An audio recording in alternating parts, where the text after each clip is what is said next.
சில புள்ளகளுக்கு என்ன தெரியுமா பிரச்சனை? வாப்பாட்ட போய் நான் செகண்ட் ஆகிறதா? அல்லாஹு அக்பர், அல்லாஹு அக்பர். உண்ட வாப்பா இல்லன்னா உனக்கு உலகத்தை பார்க்கலாப்பா. உண்ட வாப்பா முயற்சி செய்யலன்னா உனக்கு உலகத்துக்கு வரலாப்பா. இன்றைக்கு வந்து கொண்டு வாப்பாட்ட போய் நான் செகண்ட் ஆகுறதா?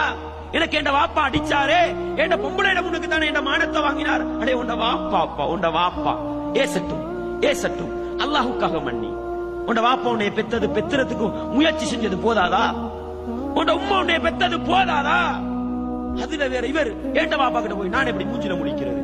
ஏண்ட உமா கிட்ட பொஞ்சாதி குடும்பம் நான் நாயா? என்ன பொம்பளை நான் நாயா? ஏன் சகோதரர்களை இது ஏன்? நீ கொஞ்சம் நாயாகுங்க, அல்லாஹ் உங்களை சுவர்க்கத்துல தூக்கி வைப்பான். நீ கொஞ்சம் செகண்ட் ஆகுங்க, அல்லாஹ் உங்களை சுவர்க்கத்துல தூக்கி வைப்பான். வேண்டாமா சுவர்க்கம்? வேண்டாமா இறையச்சம்? வேண்டாமா நல்ல மாற்றம்? அன்பான்